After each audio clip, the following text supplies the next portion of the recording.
नमस्कार। हमारे चैनल में एक बार फिर से सभी दर्शकों का स्वागत है। इस वक्त हम मौजूद हैं पूर्वी दिल्ली के थाना पांडव नगर इलाके का क्षेत्र जो कि कल्याणपुरी में आता है। बता दें कि जिस ग्राउंड में हम मौजूद हैं, इसी ग्राउंड में लगभग 6 महीने पहले यहाँ एक कटा हुआ सर मिला था। मानव अंग लगातार यहाँ पर मिल रहे थे को यहाँ पर एक कटा हुआ सर मिला था, जिससे पूरे इलाके में हड़कंप मच गया था। पूर्वी दिल्ली की डीसीपी प्रियंका कश्यप भी मौके पर पहुंची थी, जिसके बाद पुलिस ने काफ़ी सीसीटीवी फुटेज खंगालने के बाद एक सीसीटीवी फुटेज का खुलासा किया था, जिसमें साफ तौर पर देखा जा सकता था एक महिला एक युवक के साथ इसी जगह कुछ फेंकती हुई नज़र आ रही थी। लेकिन पुलिस के लिए इस केस का खुलासा करना एक बहुत बड़ी चुनौती थी। पुलिस लगातार इस केस को खंगालने में लगी हुई थी। तभी आरके पुरम थाना की क्राइम ब्रांच टीम ने एक ज़ोरदार खुलासा किया। बता दें कि इस मर्डर केस में, जो कि एक ब्लाइंड केस था, इसमें पुलिस ने 2 आरोपियों को गिरफ्तार किया है। आरोपियों में एक महिला आरोपी है तथा उसका बेटा, जिसका नाम दीपक बताया जा रहा है, वह इस केस के मुख्य आरोपी हैं। बताया जा रहा है कि मृतक का नाम अंजन दास था। अंजन दास के किसी महिला के साथ अवैध संबंध थे, जिसके चलते परिवार में काफ़ी दिनों से विवाद चल रहा था। महिला इस बात को लेकर काफ़ी नाराज़ थी। महिला ने अपने बेटे के साथ मिलकर अंजन दास की बेरहमी से हत्या कर उसके टुकड़े टुकड़े करके उसके अंगों को इसी मैदान के अंदर, इसी ग्राउंड के अंदर मई के महीने में फेंकना शुरू किया था। हम लगातार आपको इस ग्राउंड की तस्वीरें दिखाएंगे। आप देख सकते हैं उस समय काफ़ी हड़कंप मचा हुआ था यहाँ, जब मानव अंग के मिलने की खबर से सनसनी फैल गई थी इस इलाके में। पूनम ने अपने बेटे के साथ मिलकर अपने पति की बेरहमी से हत्या कर शव के टुकड़े टुकड़े करके इसी ग्राउंड में फेंकना शुरू किया था, जिसका खुलासा लगभग 6 महीने के बाद थाना आरके पुरम की क्राइम ब्रांच टीम ने किया है। अंजन दास को मारने के बाद उसके ऊपर एक प्रकार का ऐसा केमिकल डाला था जिससे कि शव में से बदबू ना आ सके, किसी प्रकार की गंध ना आ सके। बावजूद इसके क्राइम ब्रांच आरके पुरम की पुलिस टीम ने इस मामले में चौंकाने वाला खुलासा किया है। क्राइम ब्रांच दिल्ली पुलिस ने ये एक बड़ा ब्लाइंड मर्डर केस था पीएस पांडव नगर का, जिसको सॉल्व किया है। इसमें बेसिकली जो शुरुआत ऐसी हुई थी 5 जून को रामलीला मैदान में ईस्ट डिस्ट्रिक्ट में कुछ बॉडी पार्ट्स मिले थे। उसके बाद लगातार 3 दिन तक, तो शुरू में दो पैर, 2 थाई, फिर एक स्कल मिला एक दिन, उसके बाद एक बाजू का हिस्सा मिला। तो 3-4 दिन तक बॉडी पार्ट्स की रिकवरी हुई वहाँ मैदान से, और वहाँ एक 420 नंबर FIR पीएस पांडव नगर में केस दर्ज हुआ। इसमें काफ़ी जद्दोजहद हुई। पहले तो ये बॉडी को आइडेंटिफाई करने की, UID भी बॉडी की, उसमें ये आइडेंटिफाई नहीं हो पाई थी। इसी कारण इस केस में कोई ब्रेक थ्रू मिल नहीं रहा था। तो उसी कारण, क्योंकि काफ़ी वो था, ग्रूसम मर्डर लग रहा था कि बॉडी पार्ट्स हुए हैं, उस कारण हमारी कई टीम उस पर काम कर रही थी। इसमें फाइनली हमारी न्यू दिल्ली रेंज की टीम ACP उमेश बर्तवाल और इंस्पेक्टर राकेश के अंदर इनका ब्रेक थ्रू हुआ जब ये बॉडी को आइडेंटिफाई कर पाए। इसमें बेसिकली इन्होंने काफ़ी जगह से उसमें फुटेजेस रिलीज हुई थी, और उसके हिसाब से इन्होंने टेक्निकली एनालिसिस किए, और उसके साथ साथ डोर टू डोर वेरिफिकेशन की।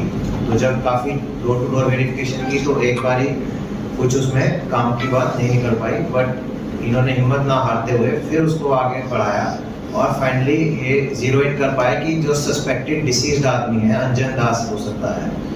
तो वो अंजन दास का जब फिजिकली इन्होंने और चेक किया तो पता लगा कि ये वहाँ पे 5-6 दिन से मिसिंग है, 5-6 महीने से मिसिंग है, और थाने में कोई मिसिंग दर्ज भी नहीं है, जिससे और सस्पिशियस लगा कि इसके घर वालों ने मिसिंग भी नहीं दर्ज कराई है। और जो सस्पेक्ट इसके मर्डर लगे, जो लेडी पूनम थी, वो सस्पेक्ट निकली, और उसका फिर इससे रिलेशन भी था। तो उस बेस पे हमने जीरो इन किया वो लेडी पे, और फिर उसका बेटा दीपक, क्योंकि फुटेज में दोनों माँ बेटा दिख रहे थे। तो उस बेस पे जब हमने इनको जाके इंटरोगेट किया, इनको चेक किया, ट्रेस किया, तो इन्होंने कन्फेस किया कि इन्होंने क्राइम किया है, और उसी बेस पे ये मर्डर खुला है। तो इसमें जो इनसे अभी हमें, एक तो इन्होंने जो कपड़े पहने हुए थे वारदात जब ये फुटेज में दिख रहे थे, वो इनसे हमारे को रिकवर हो गए, और उसके साथ साथ जो मोबाइल था डिसीज का वो भी रिकवर हो गया है। इसकी इन्होंने बताया कि जो लेडी है ये पूनम, ये इसकी 2017 में इससे शादी हुई थी, 2011 से एक साथ रह रहे थे, 16 में जो इसका हस्बैंड था कल्लू, उसकी डेथ हो गई थी, तो उसके बाद इसने 2017 में उससे शादी कर ली थी।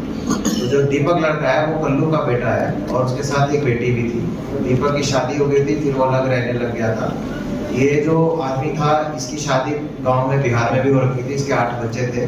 तो ये क्या करता था, पूनम के शुरू में थे और फिर पूनम को ये था कि ये उसकी बहू और बेटी पे गलत नजर भी रखता है। तो उस बेस पे इसकी और राहुल, इसकी दीपक की बात हुई आपस में कि इसको मारने की बात हुई मार्च अप्रैल के आसपास। तो इन्होंने उसी हिसाब से तैयारी रखी। तो 30 मई को इसको पूनम के घर में इन्होंने इनको शराब पिलाई, उसमें नींद की दवाई डाल दी थी। थोड़ा जब वो डिजी हुआ उसके बाद उसने गला काट दिया और बाद में बॉडी छोड़ दी पूरा दिन घर में। अगले दिन जब उसका पूरा ब्लड ड्रेन आउट हो गया, फिर उसके टुकड़े किए इन्होंने। अभी तक जो लग रहा है करीबन 10 टुकड़े किए हैं, उसके बाकी तफ्तीश के दौरान और पता लगेगा। तो फिर इन्होंने 2 दिन 31 और 1 जून के आसपास में वो सब अलग अलग जगह डिस्पोज कर दिए गए। उनमें से जैसा कि बताया कि अभी 6 तो मिल चुके हैं, बाकी 4 की अभी तलाश जारी है। मर्डर कब किया था? मर्डर किस दिन था? 30 मई। जैसा डीसीपी अमित ने बताया कि बहुत मशक्कत हुई इस केस में, बहुत मेहनत हुई है और जो बहुत सारी टीमें इसमें पहले लगी हुई थी उनको कोई सुराग नहीं मिल पाया था। और एक हमारे कमिश्नर ऑफ पुलिस जो श्री संजय अरोड़ा जी, उनका आदेश भी था कि जो केसेस डिस्ट्रिक्ट में सॉल्व नहीं हो पा रहे हैं, ये जो क्योंकि हमारा जो इनस क्राइम का जो सॉल्व परसेंटेज है दिल्ली पुलिस का वो 95% से ऊपर है, जो कि बहुत ही काबिल तारीफ है। जो इक्का दुक्का केसेस जो ऐसे बचे हुए हैं उन पे हमें क्राइम ब्रांच को स्पेशली फोकस करने के लिए बोला था। इस टीम पे अमित ने बहुत मेहनत की है। इसकी एक और टीम को पहले लगाया गया था, वो भी कामयाब नहीं हो पाई थी। अब फाइनली जो न्यू दिल्ली रेंज की टीम है, मुकेश भटवाल एसीपी हैं, पुराने दिग्गज हैं स्पेशल सेल के, और इंस्पेक्टर राकेश की टीम, इन्होंने बहुत मेहनत से इस पे काम किया। और सीसीटीवी फुटेज को इन्होंने बार बार देखा कि उसमें इतना तो जरूर आ रहा है, रात के अंधेरे में जो है एक लेडी और एक आदमी कुछ बैग में ले जा रहे हैं और वहाँ जाके रामलीला मैदान या जो गंदा नाला है अशोक नगर का, वहाँ पे डिस्पोज ऑफ कर रहे हैं। लेकिन उनकी चेहरा या उस तरह की आइडेंटिटी इस्टेब्लिश नहीं हो पा रही थी कि ये कौन लोग हैं। वहाँ पे पूछा गया, कोई मिसिंग पर्सन है, कोई गायब हुआ है जिसकी बॉडी इन्होंने डिस्पोज की है, उसमें भी कोई कामयाबी नहीं मिल पा रही थी।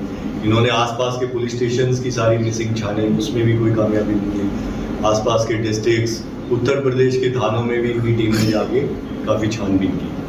फिर जैसा हुआ, जब आप मेहनत करते हैं तो फिर लक भी आपका साथ देता है। तो फिर इनके पास ये सूचना आई कि ये जो क्या नाम है इसका, रंजन दास नाम का जो व्यक्ति है, ये काफ़ी दिन से मिसिंग है। इन्होंने फिर सारे पुलिस, लेकिन अभी तक पुलिस के लिए यह केस एक बहुत बड़ा सिरदर्द बना हुआ था। पुलिस के लिए यह एक ब्लाइंड केस बना हुआ था, बहुत बड़ा एक सिरदर्द बना हुआ था यह मामला। लेकिन चौंका देने वाली बात यह है कि आर.के. पुरम पुलिस की क्राइम ब्रांच टीम ने इस मामले में बेहद ही चौंका देने वाला खुलासा किया। पुलिस ने इस मामले में 2 आरोपियों को गिरफ्तार किया। बता दें कि मृतक का नाम अंजन दास था, जिसकी हत्या उसकी पत्नी ने अपने बेटे के साथ मिलकर करी थी। पत्नी का नाम पूनम बताया जा रहा है तथा बेटे का नाम दीपक बताया जा रहा है, जो कि इस समय पुलिस की हिरासत में है। पुलिस ने इसमें काफ़ी सराहनीय काम किया है। हम आपको बता दें, पुलिस के लिए यह एक चुनौतीपूर्ण कार्य था। आर.के. पुरम की क्राइम ब्रांच टीम ने सुलझाया है। ऐसी ही तमाम खबरों के लिए हमारे साथ बने रहिए। मैं आकाश मौर्य, न्यूज़ 24 मीडिया के लिए दिल्ली से।